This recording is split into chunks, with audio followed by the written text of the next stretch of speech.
Graças a Deus, estamos juntos nessa manhã de terça-feira, direto de Campina Grande, hoje dia 14 de julho, dia em que se celebra o dia da liberdade de pensamento e também o dia da propaganda de laboratório.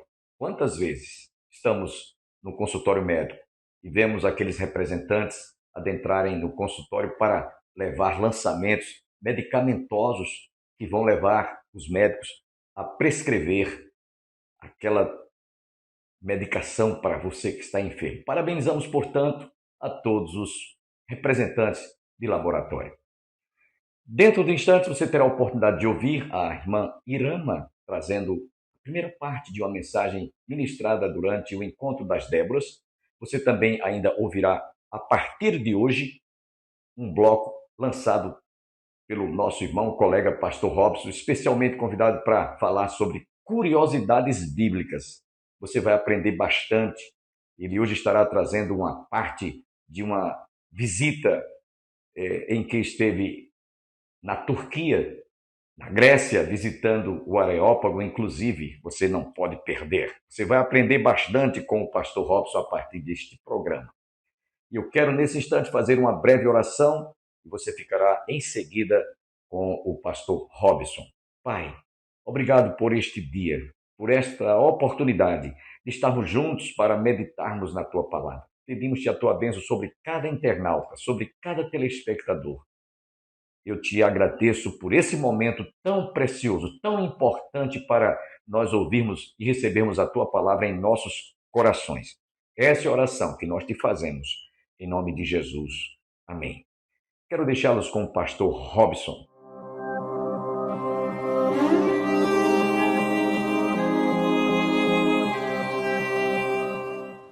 400 anos antes do apóstolo Paulo, havia nesse local um morador muito famoso, conhecido por sua sabedoria, cujo nome era Epimênides.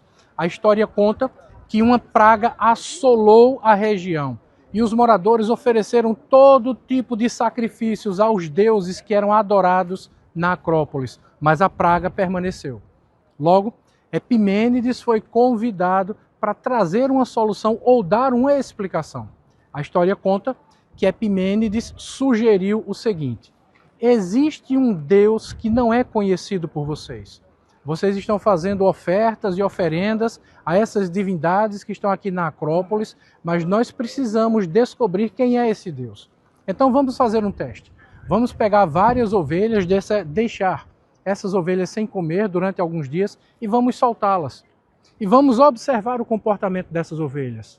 E Deus, esse Deus, vai falar conosco através delas. A história conta que eles fizeram isso. Soltaram essas ovelhas e essas ovelhas foram caminhando em cima da Acrópolis, ao lado das imagens de escultura, ao lado das divindades adoradas pelos gregos. E essas ovelhas não deram atenção a nenhum desses deuses. E todas elas pararam reunidas em um local verde com grama e se deitaram ali. Epimênides então sugeriu que essas ovelhas estavam apontando para um Deus desconhecido, para um Deus que era o criador de todas as coisas, mas que esse Deus não era conhecido pelos habitantes aqui de Atenas. A partir daí, ele sugeriu que fosse erigido um altar, e nesse altar não se colocasse nenhuma imagem de escultura, colocasse apenas uma placa com o seguinte dizer: ao Deus desconhecido. Quando o apóstolo Paulo é trazido da Ágora até essa pequena montanha, ao Areópago, Paulo relembra os habitantes daqui. Essa história, esse discurso de Epimênides. Existe um Deus que não habita em templos feitos por mãos humanas. Existe um Deus que é o Senhor sobre todas as coisas, o soberano Criador sobre todas as coisas. E esse Deus é desconhecido por vocês. Esse é o Deus que eu estou anunciando. É sobre esse Deus que eu estou falando. Esse Deus se fez carne e habitou entre nós. O seu nome é Jesus. Ele ressuscitou ao terceiro dia e somente Ele pode salvar. Ele é o Deus desconhecido. Por isso, até este momento, Deus não leva em conta o tempo da ignorância. E o que é isso? O tempo que vocês não tinham conhecimento sobre ele. Mas a partir de agora, eu estou anunciando para vocês quem é esse Deus. A partir de agora, esse Deus pode julgar e ele voltará. Ele prometeu que um dia voltaria para julgar os céus e a terra. Então veja o que é que o apóstolo Paulo faz. Ele utiliza uma cultura local. Ele utiliza algo da história, da realidade, conhecida por todos nesse ambiente. E isso é um link utilizado pelo apóstolo Paulo para pregar o sagrado evangelho de Jesus Cristo. A minha oração é para que Deus nos dê sabedoria para fazer a mesma coisa. Nós precisamos aprender a identificar aquilo que se chama de ponto de contato. Quais são os pontos de contato da nossa cultura que nós podemos usar como uma ilustração para a pregação do Evangelho? Paulo partiu daquilo que era conhecido para anunciar aquilo que era até então desconhecido.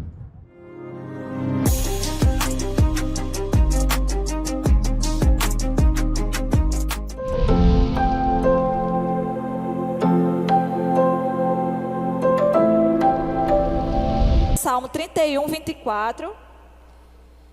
31, 24. Salmo 31, 24. No papelzinho aí que vocês ganharam, tem dizendo assim na minha versão: sejam fortes e que se revigore o coração de todos vocês que esperam no Senhor. Amém? Alguém aqui espera no Senhor? Tem alguém cansado de esperar? Não fique não, cansada não, viu, irmã? Pode descansar. Não fique cansado de esperar no Senhor não, porque as coisas do Senhor, se tem uma pessoa que cumpre tudo no tempo certo, é Ele. Viu? Então não se canse, que o vosso coração, como diz aqui, se revigore, se encha de energia. Não, se não é hoje, por que, Deus? Não. Faça outra pergunta, mude a sua pergunta, não diga por que não, diga para que, Senhor? Para que ainda não aconteceu, né? Para que o Senhor está dando esse tempo maior a mim? Mas, irmãs, indo para o tema proposto, né? Eu não sei se o irmão colocou aqui, mas que eu coloquei lá, a Adriana colocou lá no cartazinho. O tema de que nós vamos falar hoje é mulheres fortes na vida de um homem muito especial, né? Na vida de Moisés. Eu não sei se as irmãs já pararam para pensar, né? Que Moisés foi um homem cercado de mulheres.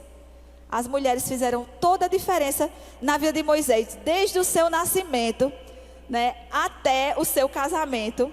As mulheres foram de fundamental importância, elas estão intrínsecas na vida dele, né? E não é segredo para ninguém que o personagem bíblico Moisés é um escolhido pelo próprio Deus para executar um plano de salvação do povo hebreu da escravidão do Egito e conduzi-lo até onde? Até a terra prometida. Então a gente não sabe o porquê, como a gente também não sabe o porquê acontece com a nossa vida, mas Deus foi lá e escolheu Moisés, né? Podia ter sido outro, tem pessoas até melhores, vamos dizer assim, né? Mas Deus disse, é esse aqui que vai executar esse plano de salvação do povo hebreu e futuramente da nossa salvação também, porque a história ela seguiu seu curso, né? Mas para chegarmos nesse ponto da história, um longo caminho foi percorrido, tá? A gente sabe que isso não começou com Moisés, esse plano glorioso de Deus, né, para a salvação do mundo, ele não começou com Moisés, mas ele teve um longo caminho percorrido. E essa belíssima história é a base de Israel.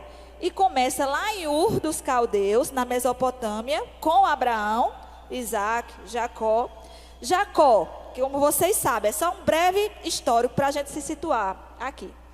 Jacó é o pai das 12 tribos de Israel, né, como a gente sempre escuta aqui na escola dominical. Progenitor dos seus filhos, entre eles Judá, né, do qual nasceria futuramente o nosso glorioso Jesus, né, nosso Salvador. Mas é por meio de José que essa família vai parar onde? Resumindo bem muito a história, lá no Egito, né? Chegando lá apenas com 70 pessoas. Então, quando José manda buscar, né, sua família para ficar lá no Egito, pelas circunstâncias que vocês já conhecem, né, chegam lá apenas 70 pessoas, certo? Em Gênesis 15, quem puder abrir, Gênesis 15, vamos ler do 12 ao 14. 15.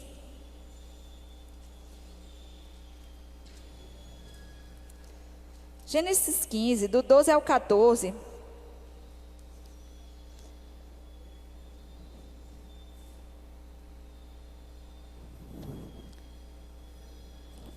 Gênesis 15, do 12 ao 14. Eu estava lendo o 12. 12 a 14.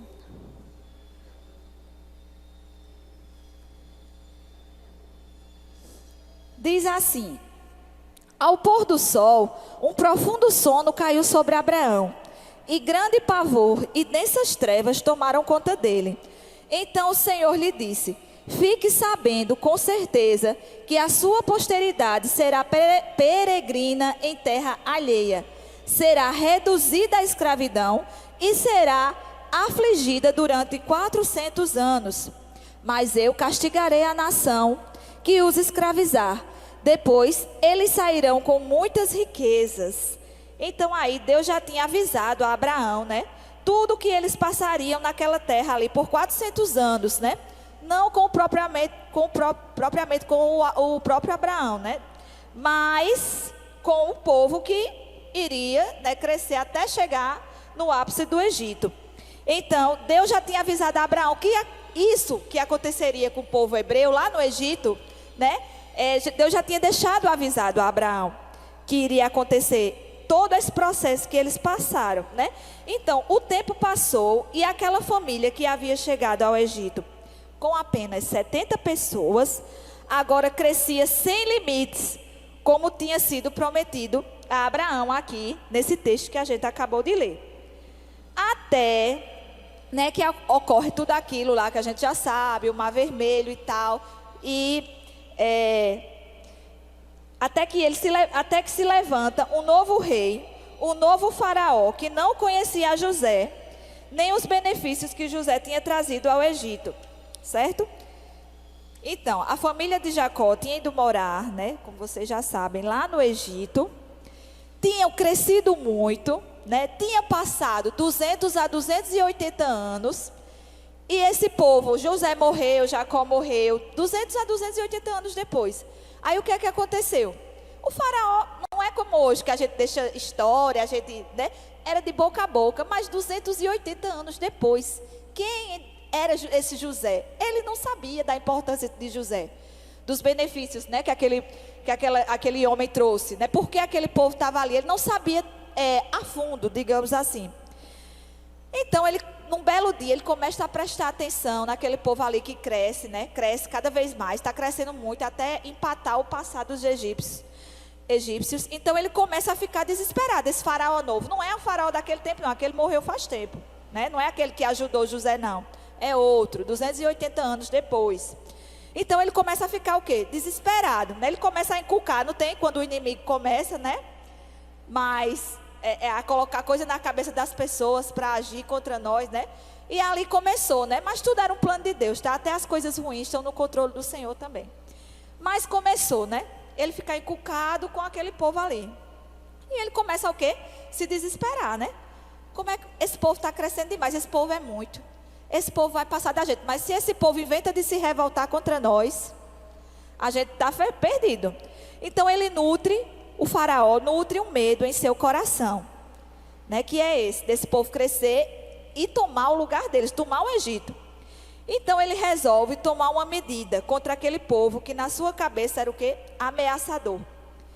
E a primeira medida, como as professoras da escola dominical já sabem, né, nós sabemos, né, todo mundo sabe, a primeira medida foi o quê? Bem drástica, né, logo de cara. Elimina esses bebês hebreus. Mata todos. A ordem é para matar, né? A ordem não é para marchar, não. É para matar os bebês hebreus do sexo masculino. Por quê? Porque eram os ameaçadores, né? As meninas não. As meninas virariam escravas, virariam até, né, concubinas, enfim. Mas os homens eram perigosos de se multiplicarem. Então ele diz: mata todos os homens. Mata, então foi a primeira medida. Só que entre esses bebês, né, Deus já havia preparado um bebê muito especial para nascer, né, que era o bebê Moisés. Para vir o quê? Cumprir seu plano aqui na terra, assim como cada um de nós viemos cumprir esse plano aqui na terra, né? Esse bebê já estava na eternidade, planejado para vir aqui, para cumprir tudo aquilo que a gente já acabou de ouvir, né? Deus tinha um plano na vida de Moisés. Preste atenção. Mesmo que o mundo mal tenha as suas armas e seus planos preparados para nós e para nossos filhos, antes deles nascer, Deus tem um plano ainda maior, amém? E foi isso que aconteceu na vida de Moisés, né? Antes do bichinho nascer, na barriga da mãe, não sei nem se a mãe estava grávida já. Mas, quando Moisés chegasse nesse mundo, já tinha um plano mau esperando ele. Ele já ia ser recepcionado da pior maneira possível. Iam fazer, sabe o quê? Jogar Moisés no rio Nilo. O maior rio, ou decapitá-lo, né? Mas provavelmente era isso que estavam fazendo a princípio. Eles estavam jogando os bebês no rio Nilo. Um dos maiores rios, se não for o maior, né, que tem. E o rio Nilo é cheio de crocodilo. Então Moisés nem tinha nascido.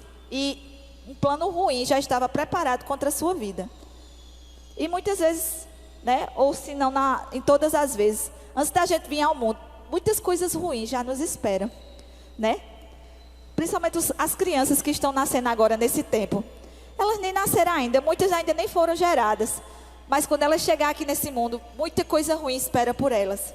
Mas Deus tinha um plano na vida de Moisés, né? Antes dele nascer. Amém? E Deus tinha um plano ainda maior, assim como Ele tem na vida da gente também. Quando Deus tem um plano na nossa vida, você diz assim: não, isso aqui não vai ter jeito não. Esse menino, a mãe de Joquebede deve ter pensado, né? E agora, né? O que é que eu vou fazer? Porque, vamos dizer que ela já estivesse grávida, né? Esse menino nem nasceu.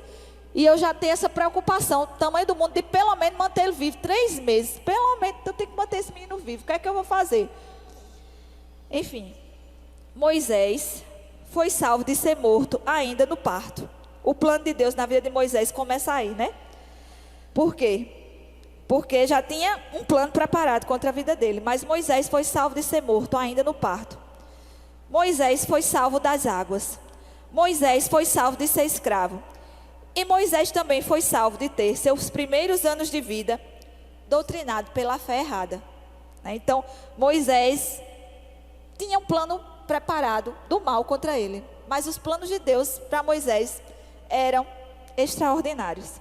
Então, Moisés começou já sendo salvo. Já nasceu sendo salvo, né? Para quem estava condenado, ele já nasceu sendo salvo. Foi salvo no parto, né? Foi salvo das águas. Foi salvo de ser escravo. Foi salvo assim que nascesse, né? Se não fosse Miriam.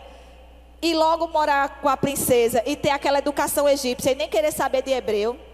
Nem saber que era hebreu. Nem estar aí para esse povo. Mas tudo Deus preparou para que o plano dele se cumprisse. E Deus quem resolveu isso. Sabe quem Deus usou para resolver esse plano, para dar continuidade a esse plano, para que esse plano se cumprisse, né? E para que a salvação chegasse àquele povo. Claro, você vai pensar em Moisés, né? Foi Moisés também, né? Mas foi nós, as mulheres, né? Que Deus disse, Deus sempre está querendo usar a gente. É impressionante, né? Em tudo ele sempre dá um jeito de colocar a gente ali no meio, né? Foi na ressurreição de Jesus, né? Botou as mulheres lá no meio. Foi mulher para ajudar Jesus. Foi mulher para acontecer milagre do menino ressuscitar. Olha, em tudo, né? O mundo ele tenta, né? Tirar a gente do meio. Mas Deus, ele sempre fez questão de colocar a gente na jogada, vamos dizer assim. E mais uma vez ele disse, são vocês, eu vou contar com vocês, né? E Deus colocou então 5 mulheres muito especiais para salvar a vida do seu filho Moisés. Não só especiais, mas muito corajosas e fortes, né? O que elas fizeram não é para qualquer uma fazer, né? Tem que ser revestida da autoridade de Deus, né? E de obediência. Então Deus colocou essas 5 mulheres para salvarem a vida do seu filho Moisés. Vamos abrir lá, vamos pular o livro, vamos para Êxodo. Vamos para Êxodo 1. E eu creio que vocês já sabem quem são, né? Êxodo 1, Vamos ler do 6 ao 14.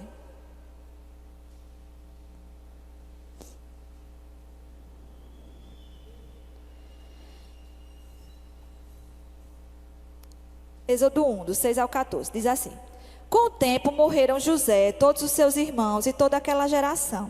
Mas os filhos de Israel foram fecundos, aumentaram muito, se multiplicaram e se tornaram extremamente fortes, de maneira que a terra se encheu deles. Nesse meio tempo, levantou-se um novo rei sobre o Egito, que não havia conhecido José. Ele disse ao seu povo: Eis que o povo dos filhos de Israel é mais numeroso e mais forte do que nós. Venham, precisamos usar de astúcia para com esse povo, para que não se multiplique e para evitar que, em caso de guerra, ele se alie aos nossos inimigos, lute contra nós e saia da terra. Os egípcios puseram sobre eles feitores de obras para atingir com trabalhos pesados.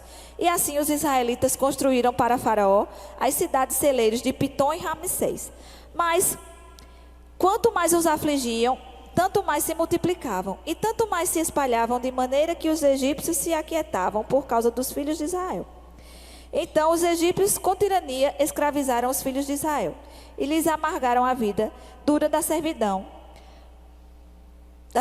Preparar o barro, fabricar tijolos e fazer todo tipo de trabalho no campo. Todo este serviço lhes era imposto com tirania. O 15. O rei do Egito deu uma ordem às parteiras hebreias, das quais uma se chamava Sifrá e a outra se chamava Puá. Ele disse: Quando vocês servirem de parteiras as mulheres hebreias, verifiquem se é menino ou se é menina. Se for menino, matem. Se for menina, deixa viver. As parteiras, porém, temeram a Deus e não fizeram o que o rei do Egito lhes havia ordenado. Pelo contrário, deixaram viver os meninos também. Então, o rei do Egito chamou as parteiras e lhe perguntou: Por que vocês fizeram isso e deixaram viver os meninos? As parteiras responderam: É que as mulheres hebreias não são como as egípcias, são vigorosas e dão à luz antes que a parteira chegue. Amém, até aí. Então, Sifrá e Puá, a Bíblia não deixa muito claro, a gente não tem registro se elas eram parteiras egípcias ou parteiras hebreias mesmo. Mas tudo leva a crer que elas eram parteiras egípcias, Vamos dizer que elas, naquele tempo não tinha enfermeira, mas vamos dizer que elas eram as parteiras chefes, As parteiras que mandavam nas outras parteiras e coordenavam ali todo o trabalho, E receberam essa ordem pesada, Mas, Sifrá e Puá, sendo egípcias ou não, Elas, como a gente vê aqui, não temeram. E essas primeiras mulheres, na qual nós vamos falar nela, tem uma característica, que chama a nossa atenção. São mulheres tementes e obedientes a Deus, ao Deus verdadeiro e não a Faraó, A ordem do Faraó era clara, como a gente leu: matar todos os meninos, e quem não executasse a ordem do rei, vocês já sabem o que acontecia, Poderiam morrer, Como a gente acabou de ler, Mas essas duas parteiras colocaram as suas vidas em perigo, porque elas poderiam sim ter sido condenadas por ter desobedecido, já que Faraó tinha descoberto que elas não estavam fazendo o que ele mandou, Elas não estavam cumprindo o plano. Mas por que elas não estavam cumprindo esse plano? Porque elas temiam ao Deus verdadeiro. Sabiam e entendiam que era melhor morrer pela mão do Faraó, a desobedecer a Deus, Era melhor, pagarem com sua vida, do que ter aquele livramento de morte instantâneo naquela hora, mas depois responderem diante de Deus, porque iriam ser elas as responsáveis também por aqueles assassinatos, de tantos bebês. Mas as parteiras, elas tinham princípios. Apesar da lei de Moisés, Moisés ainda não tinha nem nascido, ia nascer, a gente ainda não tinha os 10 mandamentos, mas essas mulheres eram mulheres, como a gente já falou, tementes a Deus, mas mulheres de princípios. Mulheres que sabiam que só Deus é quem pode tanto dar como tirar a vida, E elas disseram: Ele pode pedir para matar como for, a gente não vai matar, que morra a gente, bota a nossa vida em risco, mas a gente não vai fazer isso com esses bebês inocentes. Se essas mulheres não tivessem o temor de Deus, vocês acham que ela não tinha obedecido na hora, não? Tinha. Por quê? Quem é que ia morrer por causa de bebês que nem era delas. Não era muitos bebês nascendo. E tanto fazia para ela, nem era nada daquelas mulheres. Mas aquelas mulheres disseram, não, a gente não pode fazer isso não. A gente tem Deus que está olhando lá no céu, a gente tem o temor dele. É Ele quem dá e quem tira a vida. A gente não vai fazer isso não. E foram contra a ordem de Faraó, né? Foram contra a ordem de Faraó e assim salvaram muitas vidas. Inclusive a vida do nosso personagem principal, Moisés, né? As parteiras tinham princípios, mas foi o temor a Deus que fez elas entenderem que só Deus tinha o direito de tirar e dar a vida. E o temor a Deus, minhas irmãs, está acima de qualquer ordem humana. Qualquer ordem humana. Ele era o rei, era o faraó, era quem mandava praticamente no mundo naquele tempo, né? Eu quero convidá-lo para que amanhã continuemos ouvindo outra vez a nossa irmã Irama, bem como o pastor Robson, em Curiosidades Bíblicas, trazendo a conclusão da sua visita ao Areópago. Até amanhã, se Deus quiser. O amigo que eu encontrei me surpreendeu. Quando todos me deixaram, ele me acolheu e sarou minhas feridas, das algemas me livrou. Lhe falei do meu dilema e ele me escutou. Lhe falei do meu passado e me perdoou. Isso teve um alto preço que ele já pagou. Me mostrou as mãos feridas por amor de muitas vidas. E uma dessas muitas vidas era eu.